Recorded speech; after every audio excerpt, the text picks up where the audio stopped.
Capítulo 19. Rotina. Apesar de os dias serem sempre iguais, nunca lhes perdia a conta. O quarto dia, o quinto, uma semana, a segunda semana. Tinha consciência de cada minuto, cada hora, cada nascer e cada pôr do sol. De certa maneira, não me apercebia verdadeiramente de que o tempo estava a passar. A nível emocional, estava preparada para o longo prazo. 30 anos até ele morrer. Era o que pensava na altura.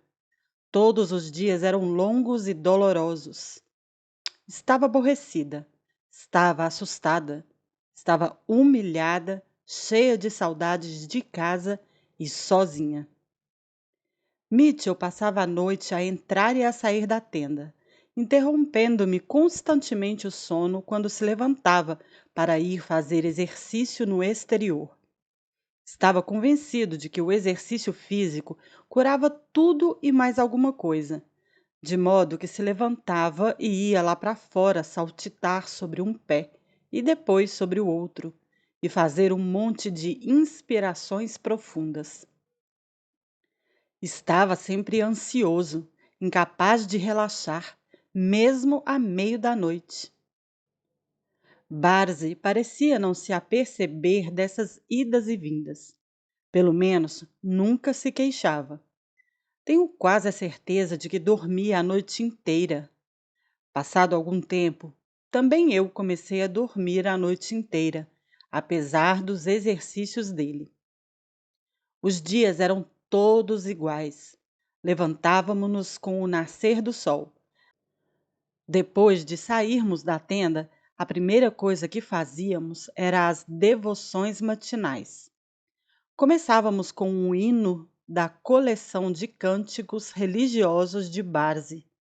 Não havia na coleção dela hinos do gênero Em Frente, Soldados de Cristo ou Bem-vindos à Catequese. Não. O livro continha apenas hinos absolutamente centrados em Deus. Cantávamos e depois líamos uma passagem das Escrituras ou do livro de Mitchell, que era considerado como fazendo também parte das Escrituras. E então rezávamos.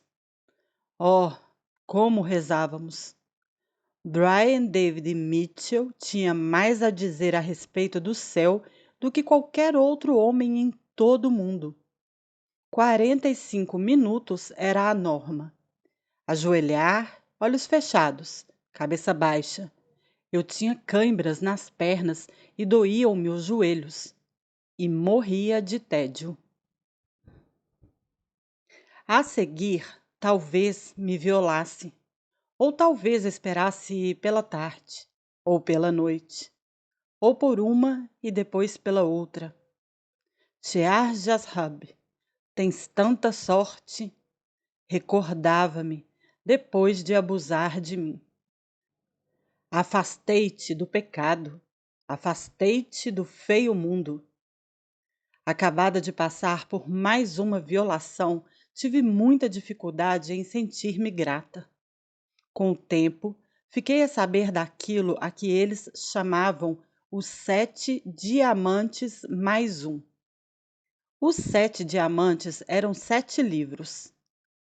A Bíblia, The Book of Isaiah, de Avraham Gilead, o livro de Mormon, The Final Quest, de Rick Joyner, Abraçado pelo Iluminado, de Betty Eddy, Doutrinas e Convênios e The Gold 7+1, de Samuel West, que é a respeito de remédios naturais e saúde.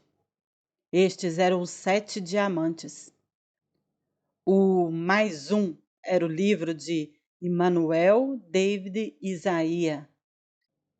Não se poderia verdadeiramente chamar-lhe um livro. Cerca de 40 páginas escritas à mão por Barzi. agrafadas e com 2 pedaços de cartão a servir de capa. Havia também um volume de papéis pessoais de Mitchell, uma coletânea de suas bênçãos e revelações, a descrição da sua missão como profeta e esse gênero de coisas. Estes escritos continham o mandamento para tomar 7 esposas. Não referia especificamente que tinham de ser garotas muito novas, mas Mitchell deixou muito claro que era essa a sua intenção. Só assim seria suficientemente maleáveis para que pudessem controlá-las, admitiria mais tarde. Por fim, Barzi tinha escrito um longo diário em que fazia a crônica das suas viagens e conversão.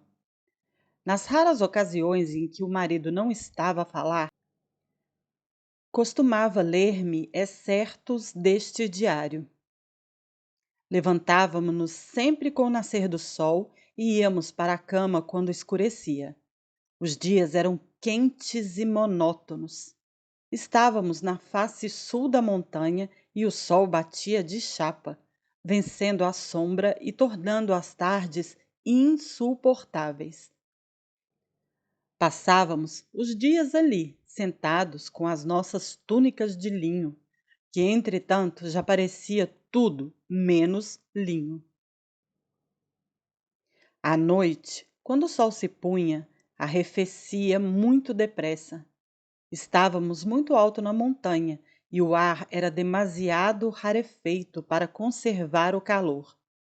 Para nos mantermos quentes, vestíamos umas camisas cinzentas de homem. Não tinham botões.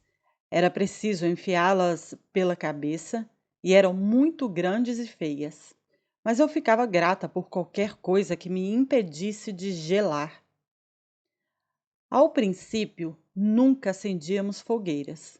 Não que precisávamos de uma fogueira para nos aquecer, mas uma refeição quente de vez em quando teria sido agradável.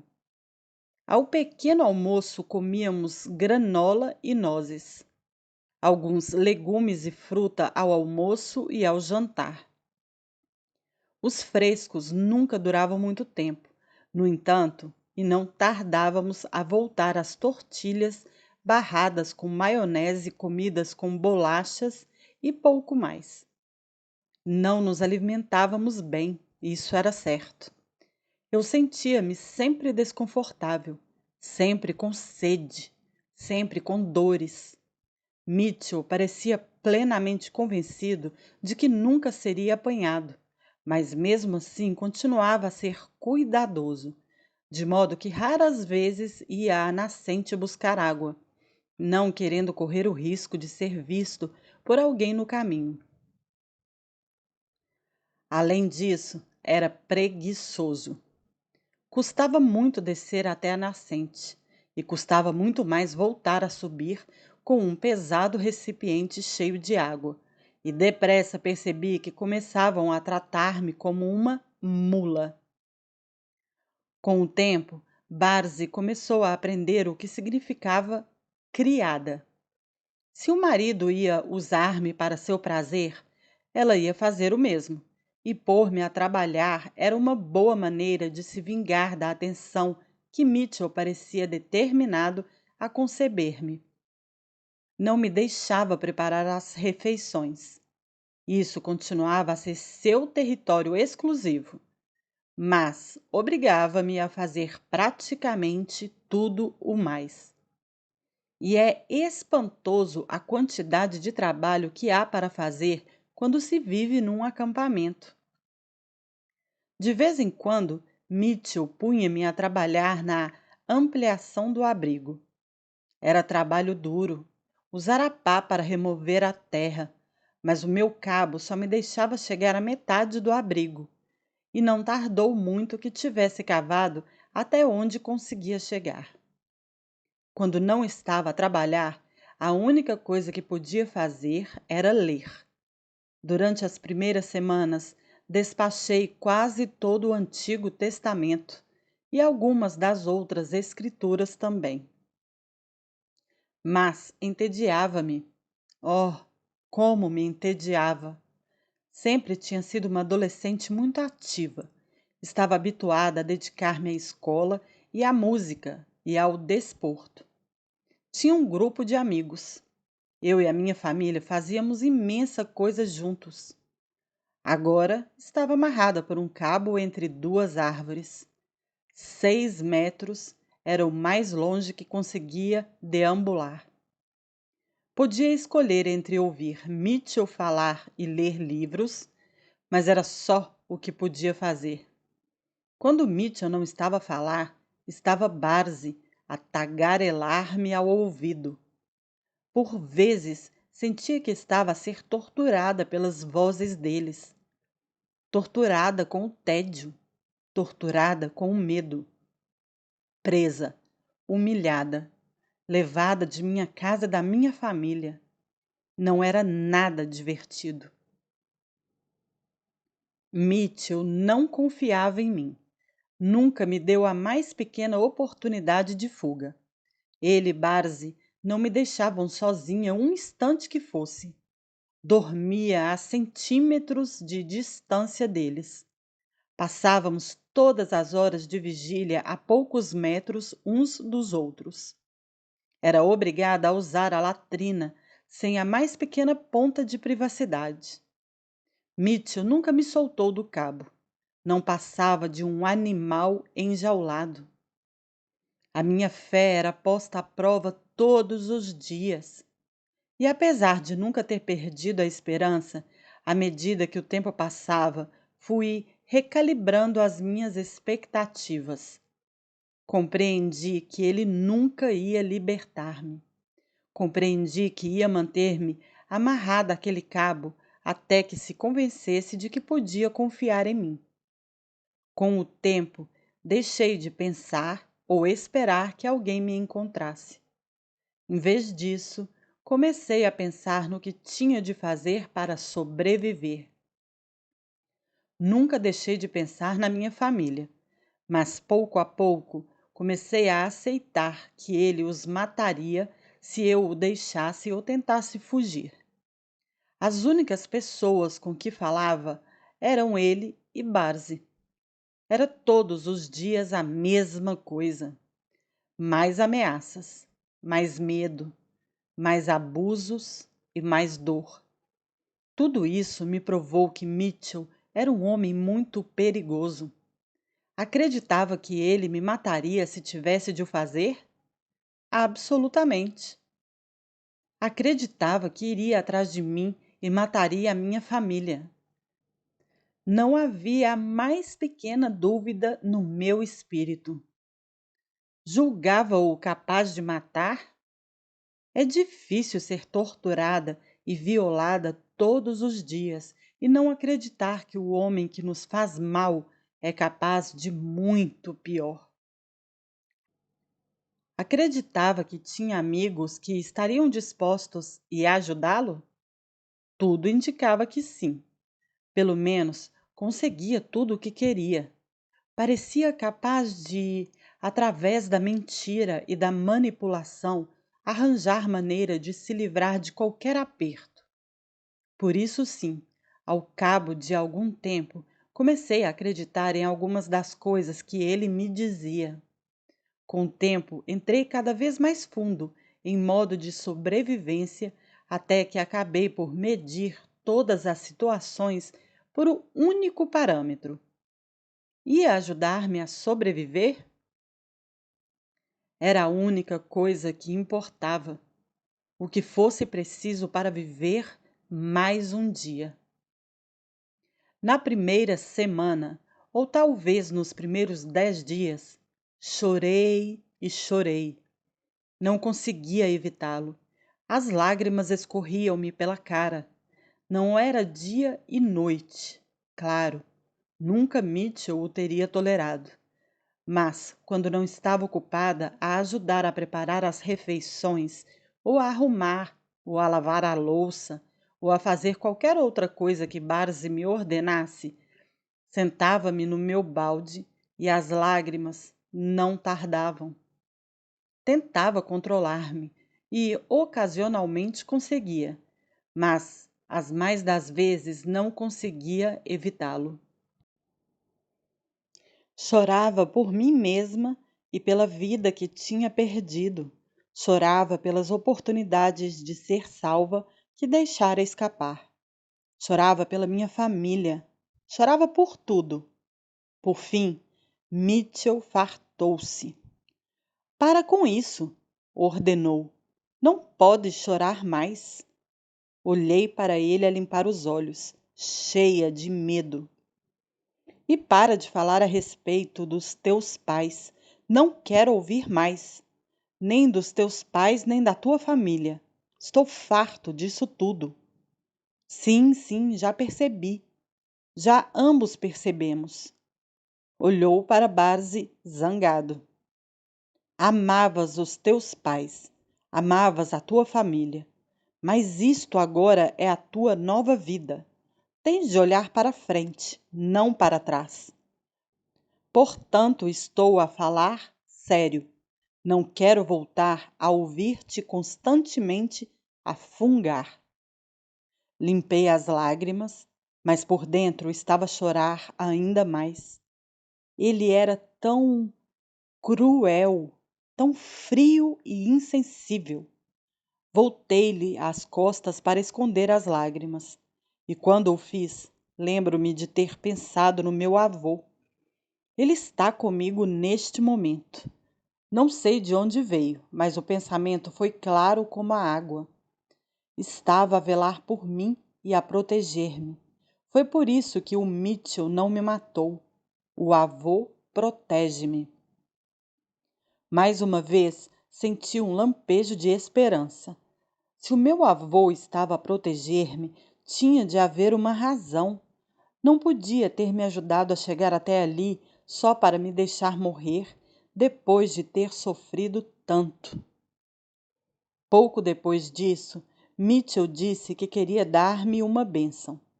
Pousou as mãos na minha cabeça, chamou-me pelo meu verdadeiro nome e rezou uma oração. Falou-me da minha família. Disse-me que iam ficar bem. Falou do meu avô. Disse que o meu pai era um homem bom, mas que a minha família se tinha transviado. A intenção de tudo isso era manipular-me e puxar-me para si. Tudo o que ele queria era convencer-me de que era meu amigo. A ideia era prender-me a ele, tornar-me dependente dele em matéria de esperança e de ânimo, fazer-me acreditar que me compreendia, que gostava de mim e que queria que eu fosse feliz, que queria confiar em mim, mas que eu teria de merecer a sua confiança.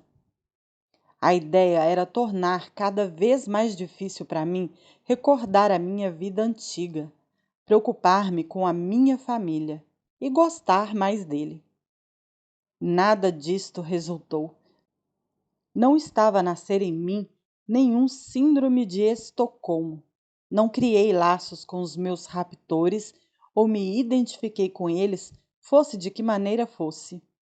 E apesar de ser nova, não era estúpida. Sabia que a única razão por que Mitchell tentava confortar-me com aquela bênção era querer que eu me calasse. Capítulo 20. Água fria. Há uma história que me contaram a respeito de um grupo de pioneiros que atravessavam as grandes pradarias para se instalarem no oeste. Era um dos grupos conhecidos como Companhias de Carrinho de Mão. Um conjunto de famílias que viajavam com tudo o que possuíam amontoado em pequenos carrinhos de mão. Eram os mais pobres dos pobres, e os carrinhos de mão em que transportavam os seus bens tão pequenos que um só homem podia puxá-los através de pradarias e até de montanhas. Não tinham cavalos, nem carroças puxadas por bois para os ajudar a carregar as suas cargas. As coisas não correram bem para este grupo de pioneiros. Para começar, só iniciaram a viagem quando a estação ia já bem avançada. Algumas pessoas aconselharam a esperar pelo ano seguinte, mas eles não tiveram onde passar o inverno, de modo que se puseram a caminho. Depois dessa partida tardia, tiveram uma série de problemas pelo caminho. Em outubro, estavam ainda na pradaria aberta quando um inverno prematuro se abateu sobre eles. O frio era terrível e a neve tornava o avanço quase impossível. Restavam-lhes muito poucos mantimentos e não estavam minimamente preparados para enfrentar os elementos em campo aberto e sobreviver. Continuaram a marcha forçada, numa tentativa de chegarem ao Salt Lake Valley, mas a comida escasseava cada vez mais. O tempo piorou. Um a um, começaram a morrer de frio ou de fome. Todas as manhãs era a mesma coisa: acordar, reunir os que tinham morrido durante a noite, pais, mães, crianças. As famílias estavam devastadas, com sonhos desfeitos e corações partidos. Os sobreviventes tentavam cavar uma sepultura pouco funda, onde pudessem enterrar os seus entes queridos. Mas muitas vezes o solo estava de tal maneira congelado que era impossível. Então empilhavam pedras sobre os corpos, na esperança de manter os lobos e outros necrófagos à distância. Ao longo do dia, outros morriam de fome e de exaustão, mas o grupo não podia dar-se ao luxo de parar para os enterrar. Nesses casos, eram obrigados a deixar os corpos dos seus entes queridos debaixo de qualquer ponto de referência que conseguissem encontrar. Uma árvore solitária, um arbusto, um pequeno monte de pedras. Tudo era preferível a abandonar os corpos na terra despida. Desta companhia fazia parte uma garotinha, cujos sapatos se tinham desgastado completamente, obrigando-a a caminhar descalça pela pradaria. Tinha os pés gelados de tal maneira, gretados, que deixavam um rasto de sangue na neve. Embrulhava-os em serrapilheira, em panos velhos, em tudo o que conseguisse encontrar. Noite após noite, rezava a pedir um par de sapatos. Uma manhã, ao acordar, encontrou um milagre pousado no chão a seu lado. Debaixo de um pequeno arbusto, perto do lugar onde tinha dormido, estava um par de sapatos novinhos. Enfiou-os nos pés ensanguentados e descobriu que lhe serviam perfeitamente. Mas de onde teriam vindo? Ninguém da companhia lhe tinha dado os sapatos. Com certeza, nenhum deles contava com um tal luxo entre as suas posses, e se contasse, já lhes teria dado muito antes.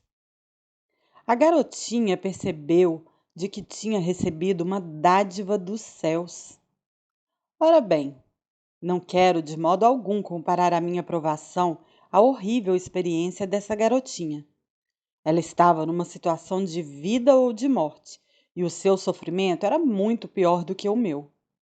Mas, certa noite, tive uma experiência semelhante, que me ensinou uma importante lição. Não sei em que altura foi do meu cativeiro. Tinham passado mais de 2 semanas, mas ainda não um mês. Calculo. Havia já bastante tempo que não descíamos a nascente para ir buscar água.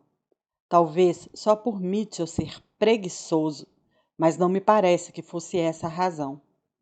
Penso que qualquer coisa o assustara, fazendo que tivesse receio de descer a montanha. Talvez temesse que alguém tivesse suspeitado dele durante uma das suas visitas à cidade. Ou talvez tivesse visto alguém na ravina. Não sabia o que era, só sabia que tinha sede. Lá embaixo no vale, a busca continuava. Apesar de já terem passado semanas, Os meus pais esforçavam-se por manter a história do meu rapto nos meios de comunicação.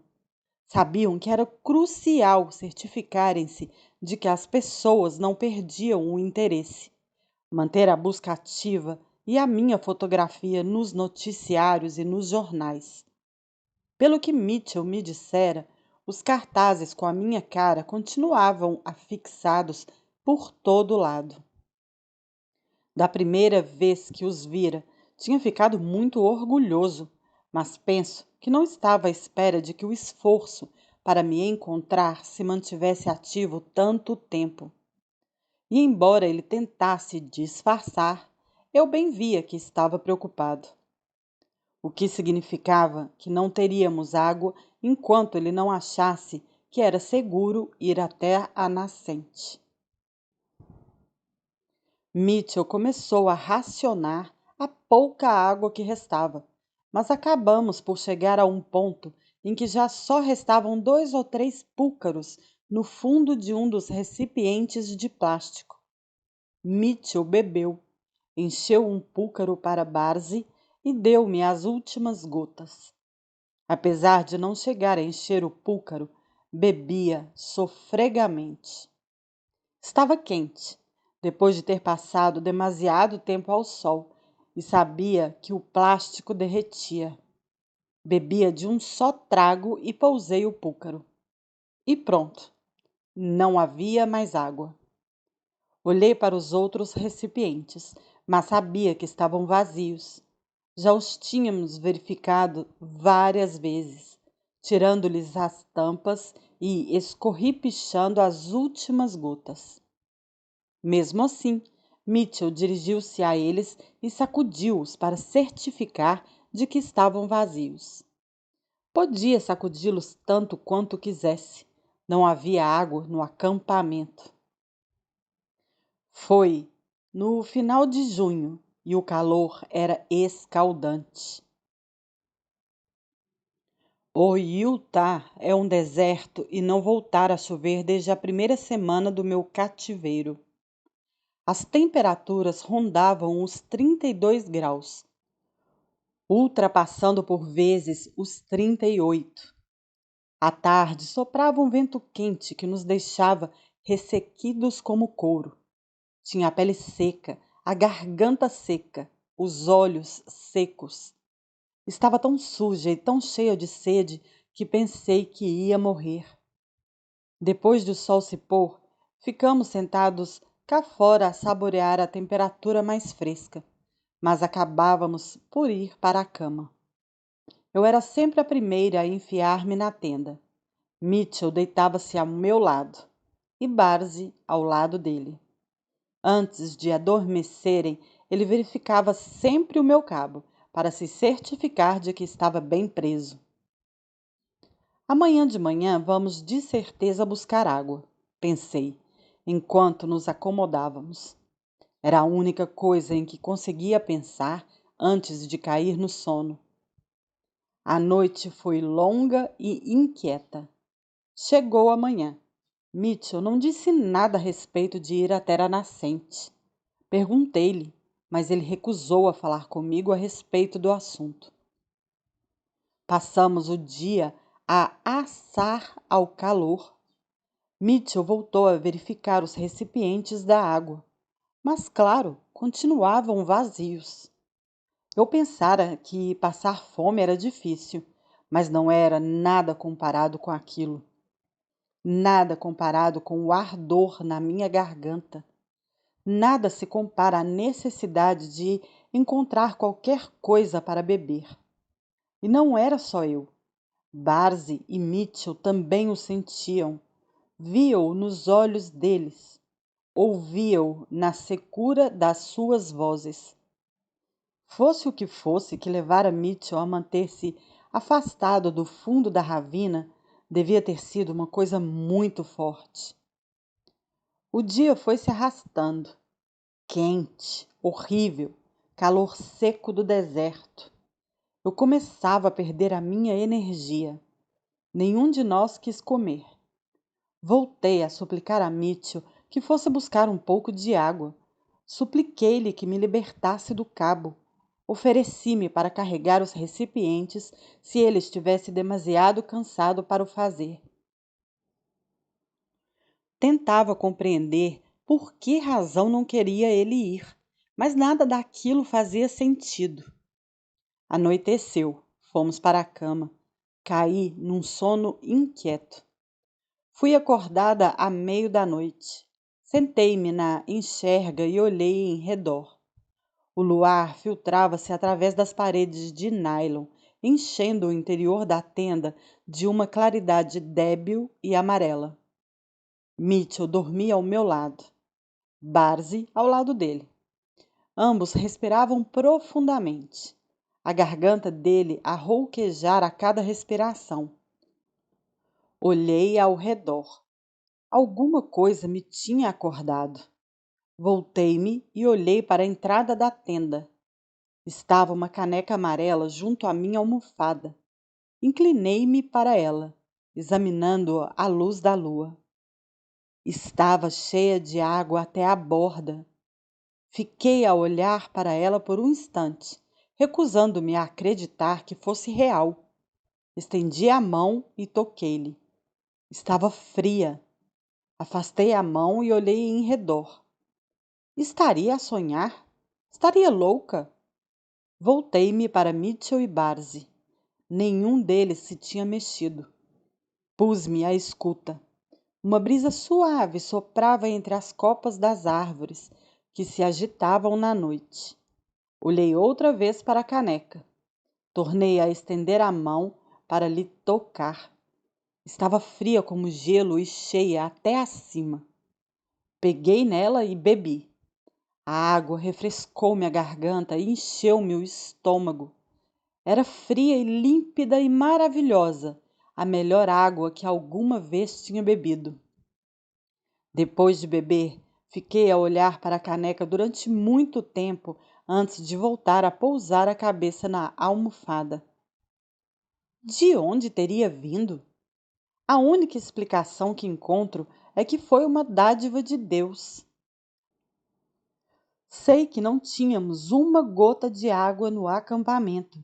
Sei que nem Mitchell nem Barzi teriam acordado para me dar água, mesmo que a tivessem.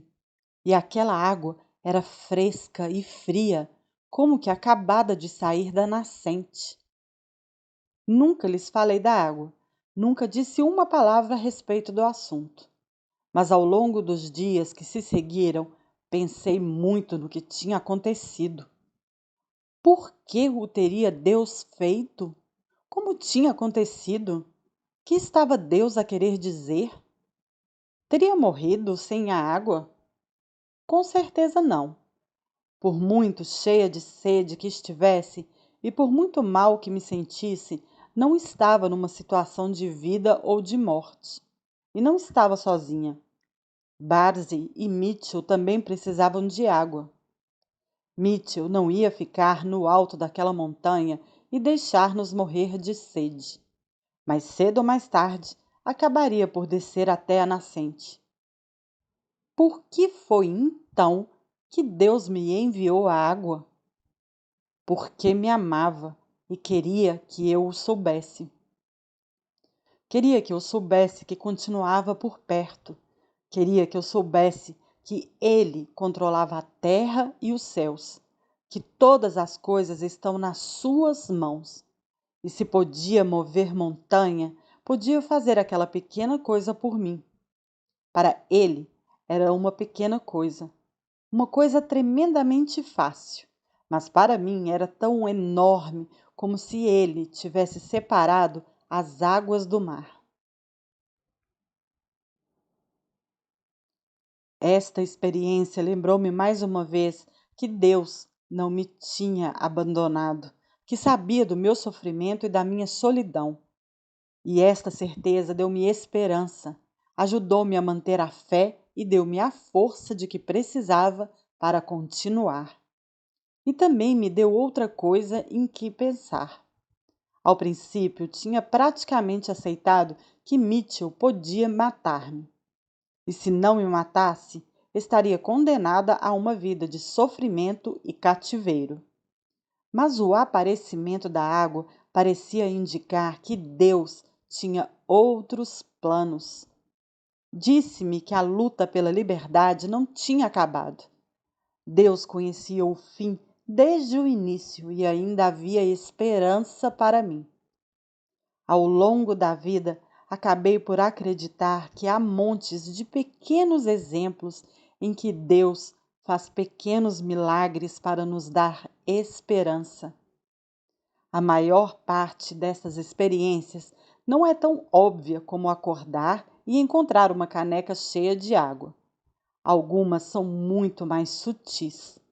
Podemos até ter de procurar os milagres que Ele vai fazendo pelo caminho. Mas eles estão lá e são importantes quando enfrentamos as duras batalhas desta vida.